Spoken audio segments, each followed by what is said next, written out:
Bueno, perfecto, gracias. Bueno, buenas tardes a todos, muchas gracias por estar aquí presentes.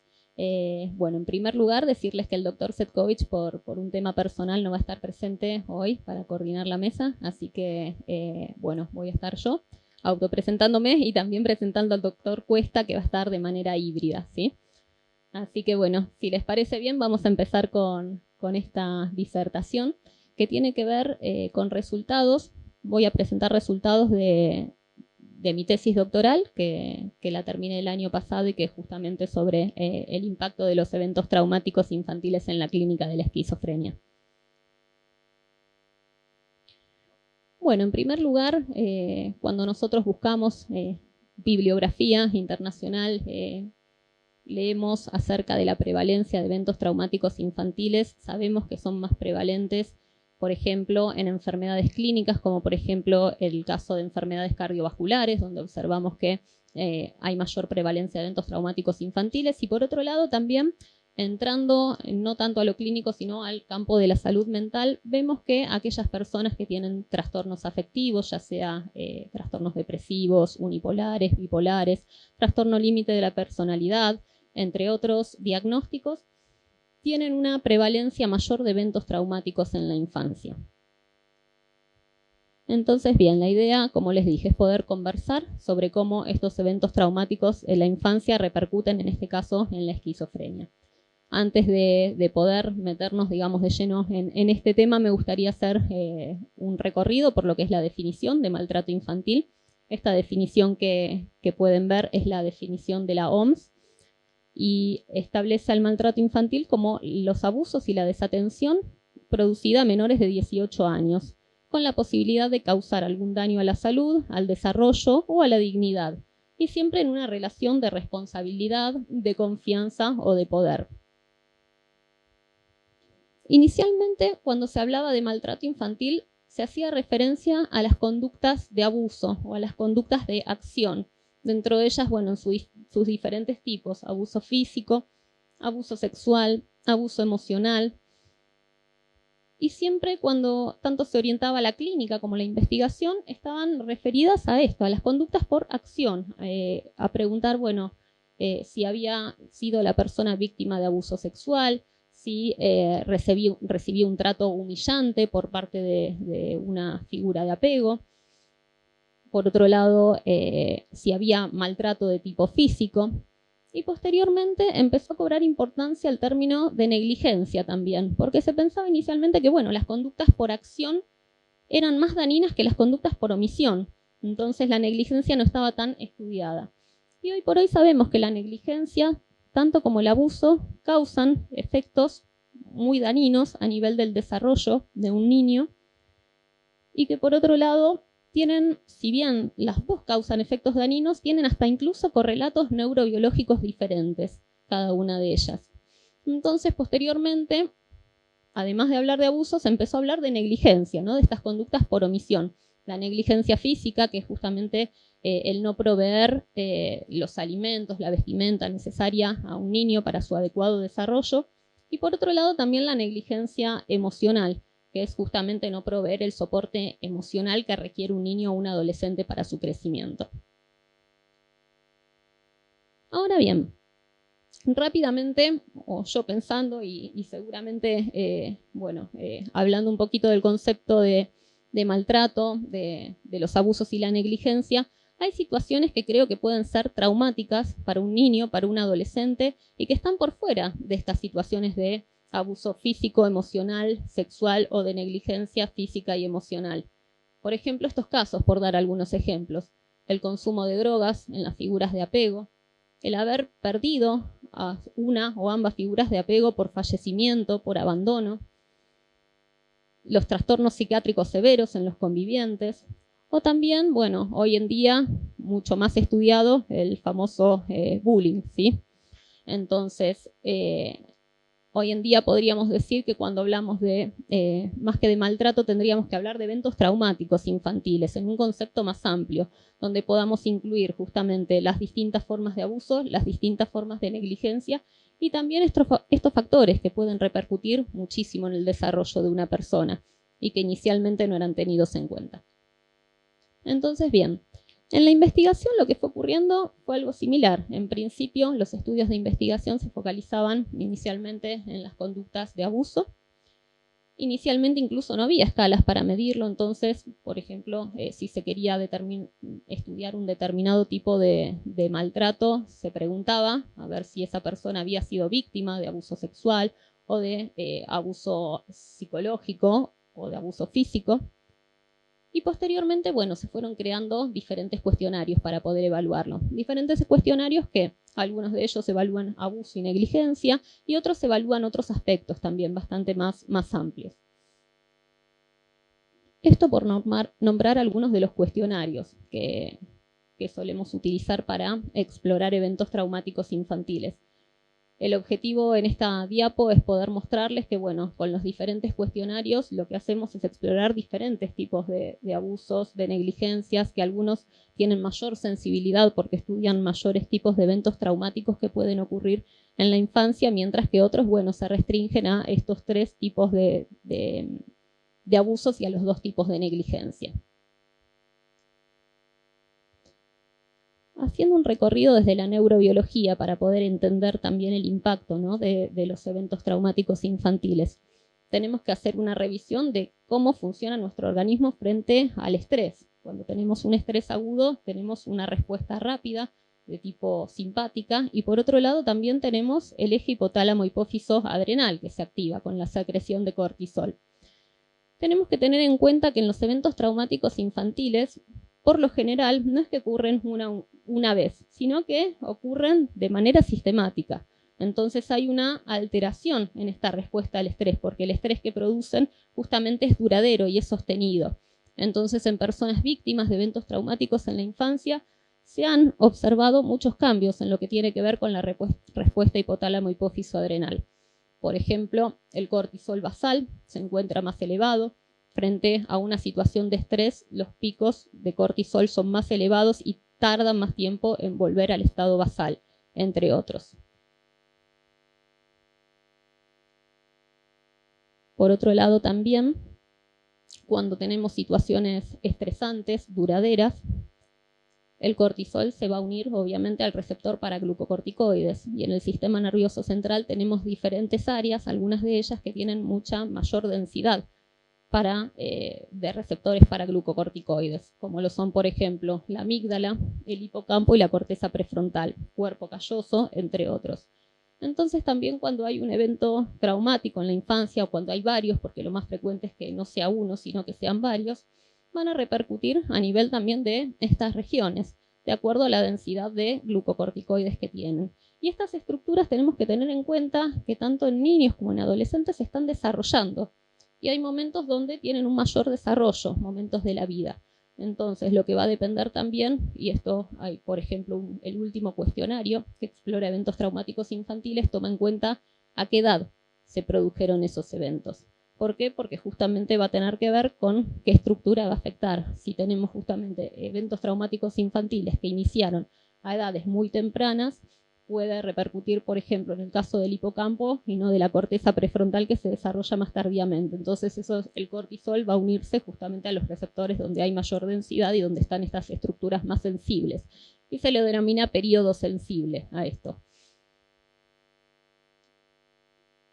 Ahora bien, cuando se habla de trauma tenemos 2 hipótesis. Por un lado tenemos aquellos que estudian el trauma específico y por otro lado aquellos que estudian la multiplicidad de trauma. Quienes postulan o quienes, digamos, hablan acerca del trauma específico hacen una relación acerca de que determinado evento traumático padecido en la infancia podría repercutir de determinada manera. Mientras que aquellos que están a favor de la multiplicidad de trauma, lo que dicen es que más allá del evento traumático que ocurra, lo que importa es la duración de ese evento traumático y la cantidad de eventos traumáticos que tuvo esa persona para poder, digamos, en cuanto al impacto que tengan. Por otro lado, y esto es una cuestión personal y por ahí en cuanto al trauma específico, como decía anteriormente, es muy poco frecuente que una persona que haya sido víctima de eventos traumáticos infantiles tenga un solo evento. Entonces, la gran dificultad de la hipótesis de trauma específico es poder estudiarla aisladamente, porque en realidad tienden a coocurrir estos eventos. Ahora bien, ya, digamos, introduciéndonos más en el campo de lo que es la esquizofrenia y cómo los eventos traumáticos infantiles se relacionan, vamos a hacer referencia a estudios a nivel internacional. La bibliografía internacional dice que, bueno, en la esquizofrenia los eventos traumáticos infantiles son más prevalentes que en la población general. Datos internacionales lo que dicen es que en la población general la prevalencia de un evento traumático infantil es de entre el 50 y el 60%. Mientras que en el caso de personas con esquizofrenia, estos valores tienden a ser mayores, llegando incluso a valores del 91% de prevalencia. Como verán, bueno, son estudios internacionales. Los estudios, los papers que leemos mayoritariamente provienen de Estados Unidos, de países europeos. Y bueno, no sabemos si necesariamente estos estudios reflejan lo que pasa con nuestra población, que tiene características culturales, geográficas diferentes. Entonces, bueno, la idea es poder mostrarles un trabajo que hicimos acerca de cómo la historia de eventos traumáticos infantiles impacta en pacientes con esquizofrenia y en el que también nos propusimos compararlo con la población general, y este estudio se hizo en nuestro país.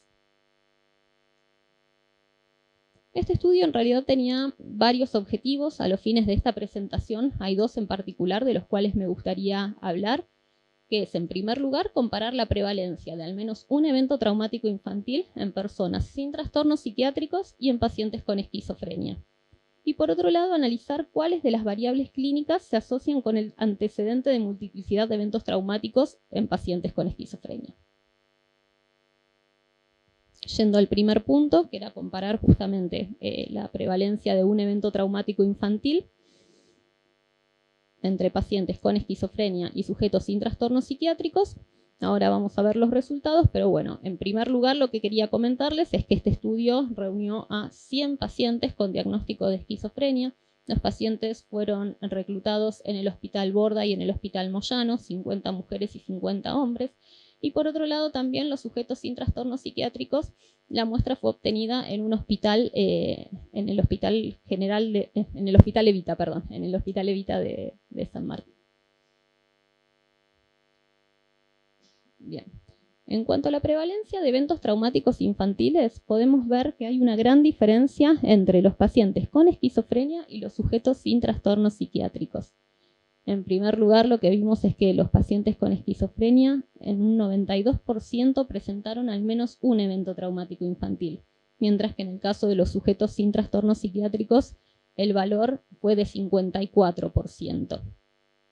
Con lo cual podríamos decir que los pacientes con diagnóstico de esquizofrenia presentaron prácticamente el doble de prevalencia de eventos traumáticos infantiles. Y que no hay diferencias en relación al sexo. Fíjense que, por ejemplo, en el caso de pacientes con esquizofrenia fue el mismo valor. En sujetos sin trastornos psiquiátricos difería muy poquito.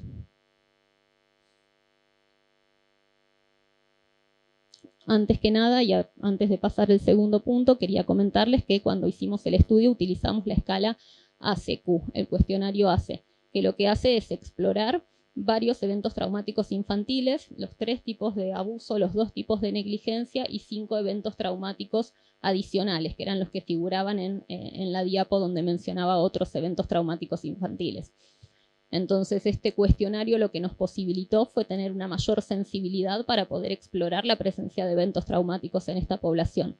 Pero bueno, más allá de eso, el cuestionario fue el mismo, lo aplicado a la población general o a la población de sujetos sin trastornos psiquiátricos y a la población de personas con esquizofrenia. Y obtuvimos una diferencia muy importante. El segundo objetivo que me gustaría mostrarles cuál fue el resultado de este objetivo, que es analizar cuáles de las variables clínicas se asociaron con el antecedente de multiplicidad de eventos traumáticos infantiles en esquizofrenia. Este segundo objetivo tenía por objeto justamente estudiar la multiplicidad de trauma, cómo la multiplicidad de trauma impacta en la clínica de los pacientes con diagnóstico de esquizofrenia. Y para eso lo que hicimos fue dividir esta muestra de 100 pacientes en 2 grupos, aquellos que definimos que tenían multiplicidad de trauma y aquellos que no tenían multiplicidad de trauma. Como criterio utilizamos un criterio estadístico, que fue la mediana de eventos traumáticos infantiles. Entonces nuestra muestra quedó dividida en aquellos que tuvieron entre 0 y 4 eventos traumáticos infantiles y por otro lado aquellos que tuvieron 5 o más eventos traumáticos infantiles. A ese grupo denominamos personas que tenían multiplicidad de trauma. Y nos propusimos evaluar diferentes aspectos. En primer lugar, la edad de inicio de enfermedad y la edad de la primera internación. Por otro lado, también lo que hicimos fue analizar diferentes cuestiones clínicas. Utilizamos la escala de síntomas positivos y negativos, la PANSS, para evaluar justamente los síntomas de la enfermedad. Por otro lado, también utilizamos la escala C-RATS. La escala C-RATS en particular es muy interesante para tener información acerca de las alucinaciones que presentan estos pacientes. Por otro lado, un cuestionario de adherencia al tratamiento, cuestionario de funcionamiento global. Evaluamos ideación y comportamiento suicida a través de la escala Columbia, la escala CGI también, y también estudiamos el test de la mirada de Baron-Cohen y el test de las insinuaciones o hinting task, justamente como para poder explorar cognición social en estos pacientes. No es el objetivo que bueno, ahondemos en cada detalle de estas tablas que voy a mostrar, pero sí me gustaría mostrarles cuáles fueron los datos que nos dieron positivos. En primer lugar, encontramos que los pacientes con múltiples eventos traumáticos infantiles tuvieron menos síntomas negativos.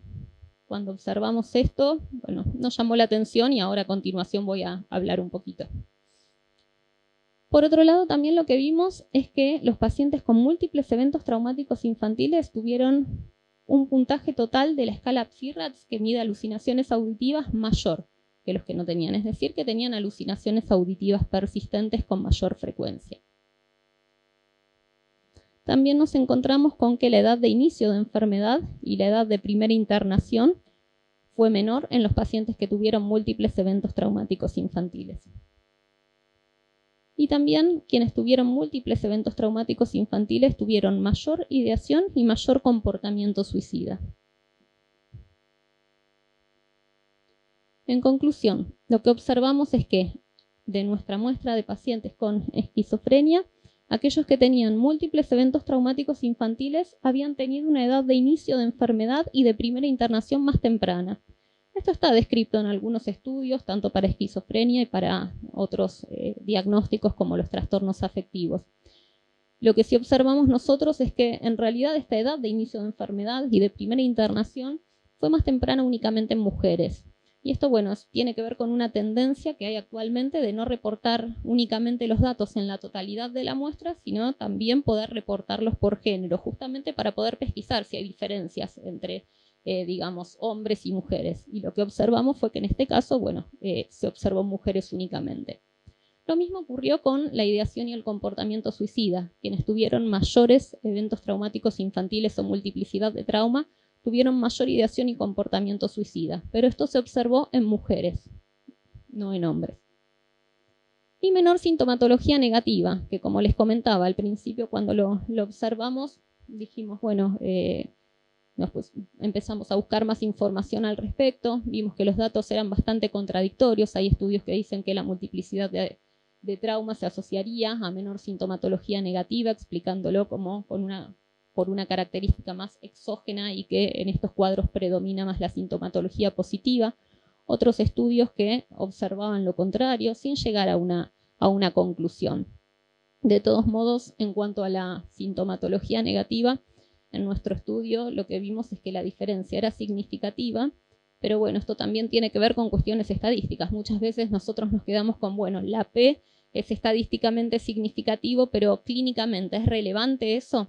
Y cuando mirábamos los resultados en cuanto a la relevancia, solamente había una diferencia de 3 puntos en la escala PANSS para síntomas negativos, que representa un 6% de la variabilidad. Entonces, quizás no sea significativo clínicamente, pero sí desde el punto de vista estadístico daba significativo. Y por último, las alucinaciones auditivas. Algo que no mencioné, la muestra de personas con esquizofrenia eran pacientes estables, no eran pacientes que ingresaban en forma aguda, no eran pacientes, digamos, que llevaban poco tiempo de internación, eran pacientes estables con un tratamiento de mantenimiento y que, bueno, que cumplían los criterios de inclusión y justamente los criterios tenían que ver con esto, con que fueran pacientes que se encontraran en la fase de mantenimiento del tratamiento. ¿Y por qué me detengo en esto? Porque justamente lo que observamos es eso, que había alucinaciones auditivas persistentes en quienes tuvieron múltiples eventos traumáticos infantiles. Y esto lo posibilitó la escala PSI-RATS. La escala PSI-RATS tiene una particularidad, tiene 11 ítems, de los cuales cuando uno evalúa a un paciente que tiene, lo primero que se le pregunta es si en la última semana tuvo alucinaciones auditivas. Si la persona responde que no, solamente se evalúan 2 ítems de esa escala. Si responde que sí, se evalúan los 11 ítems de la escala. Lo que quiero decir con esto es que, bueno, estos pacientes estaban en fase de mantenimiento, por lo cual, si tenían, digamos, una puntuación mayor, es porque tenían alucinaciones auditivas persistentes. Muchos de ellos incluso estaban en tratamiento con clozapina. No tengo los valores acá, pero bueno, tenemos pacientes en tratamiento todos con antipsicóticos y muchos de ellos con clozapina e incluso clozapina asociada a otros antipsicóticos.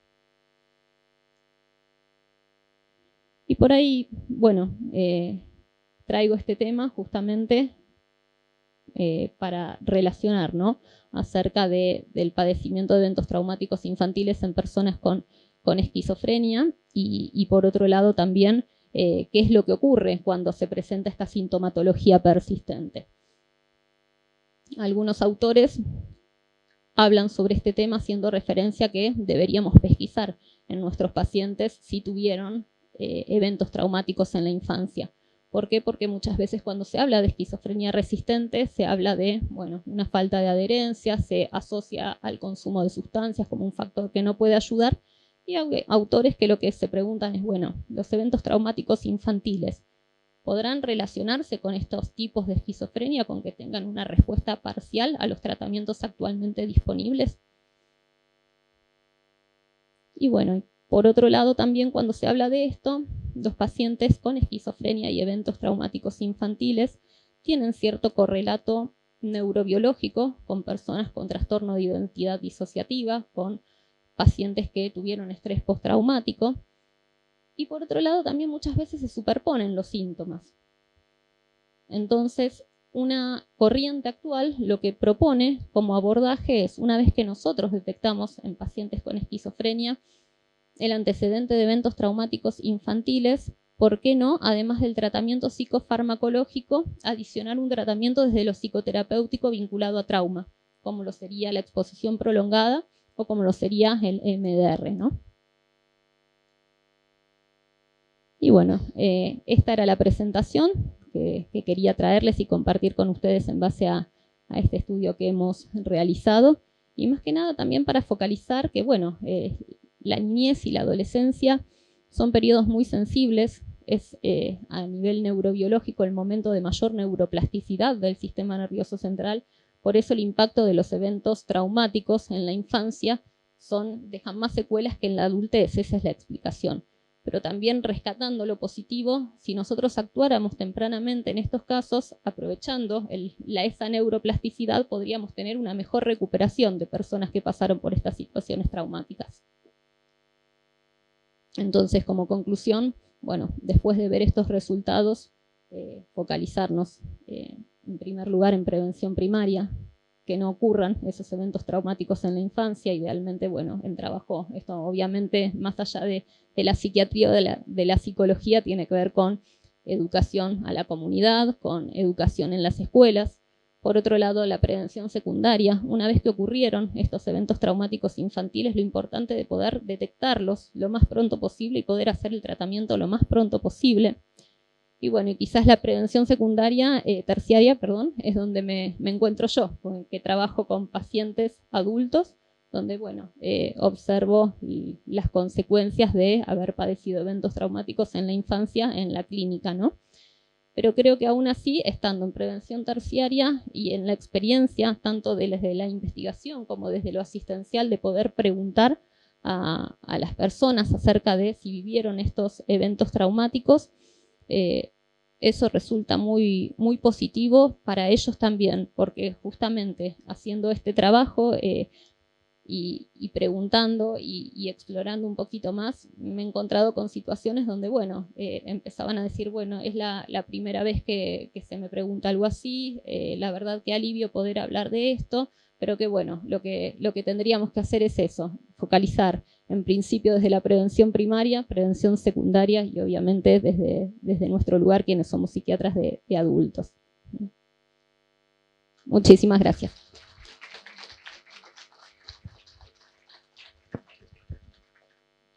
No sé si alguno tiene alguna pregunta, algún comentario.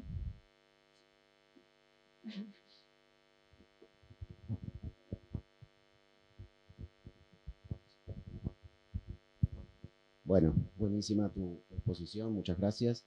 Quería preguntarte, pues no me quedó claro, por ahí lo dijiste y no lo registré. Digamos, cuando ustedes les preguntan a los pacientes esquizofrénicos si tuvieron alguna situación traumática infantil, ¿cómo hacen para diferenciar que eso mismo que ellos cuentan no sea parte de su patología? Porque ahí me parece que ellos pueden contar muchas cosas o haber interpretado muchas cosas o interpretar muchas cosas del pasado de una forma distinta. No sé, eso si lo tuvieron en cuenta. Sí, en realidad en lo que respecta a la enfermedad, como decía, eran pacientes en fase de mantenimiento, donde no había un delirio productivo, donde no, digamos, eso no aparecía. Entonces, al momento de preguntar, se preguntaba acerca de estas situaciones y ya sí se partía de base, o sea, si el paciente estaba productivo con ideación delirante, digamos con una productividad psicótica aguda, no entraba en el estudio, no participaba de este estudio porque, bueno, sí podía ocurrir algo así. Pero aún estando estables, Uh-huh. tal vez podrían no tener recuerdos, digamos, sensibles o claros o ciertos de su propia vida, ¿no? Sí, eso puede ser, pero digamos también en la población general muchas veces hay sesgos del recuerdo y demás, digamos, y fue comparada con una población general. Sí es cierto que una persona con un diagnóstico de esquizofrenia, bueno, sí, tiene como criterios estas ideaciones delirantes, esta cuestión, pero bueno, desde lo que respecta a la investigación, lo que hicimos fue asegurarnos que no estuviera en un periodo agudo, que no tuviera delirios. Sí, agudo. Vos sabés que cuando enumeraste las condiciones de, digamos, de los pacientes que desarrollaron esquizofrenia con eventos traumáticos infantiles, ya sea la productividad psicótica aguda, la menor incidencia de síntomas negativos, todas esas, justo esas ítems también se dan en los pacientes que tienen más nivel de insight. Entonces me preguntaba si el hecho de registrar los eventos traumáticos infantiles no tiene también que ver, no puede incidir también en el insight de los pacientes y si habían hecho alguna pregunta o alguna observación al respecto. Por ejemplo, ¿cómo sería el insight en relación a que... Digamos, hay varias escalas de insight en pacientes esquizofrénicos. Está bien, perfecto. Y justamente uno de ellos es el español Javier Amador, que dice que los pacientes con más insight son los que tienen más tendencia al suicidio, los que tienen menos síntomas negativos, los que tienen más síntomas positivos, los que tienen persistencia de alucinaciones auditivas, todo lo que vos mencionaste para esta población. Entonces me llamó la atención, digo, quizás también haya una correlación entre el insight y aquellos que tienen eventos traumáticos infantiles. Sí, la verdad que es muy interesante el planteo. En el estudio no incluimos ninguna escala que evaluara el insight, pero me parece súper interesante lo que estás diciendo. Muchísimas gracias por el aporte. ¿Alguien más quiere hacer alguna? Sí.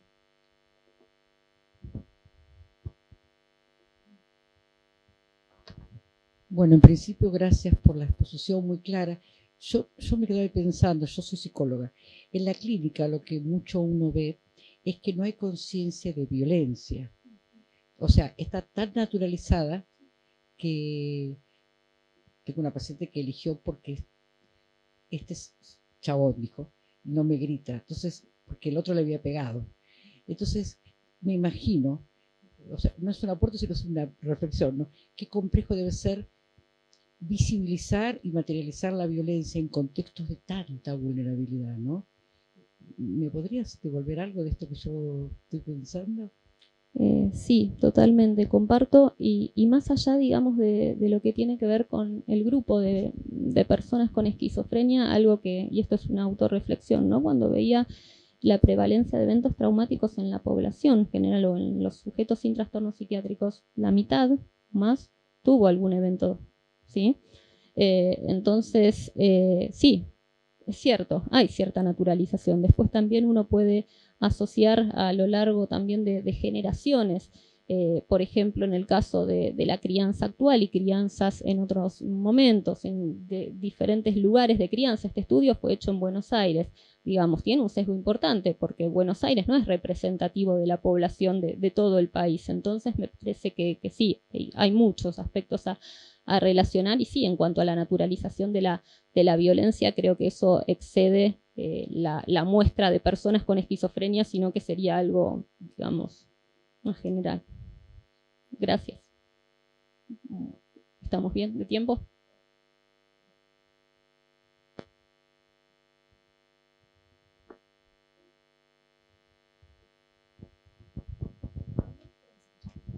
No, quería preguntarte si en el estudio se tuvo en cuenta la edad de inicio de la enfermedad.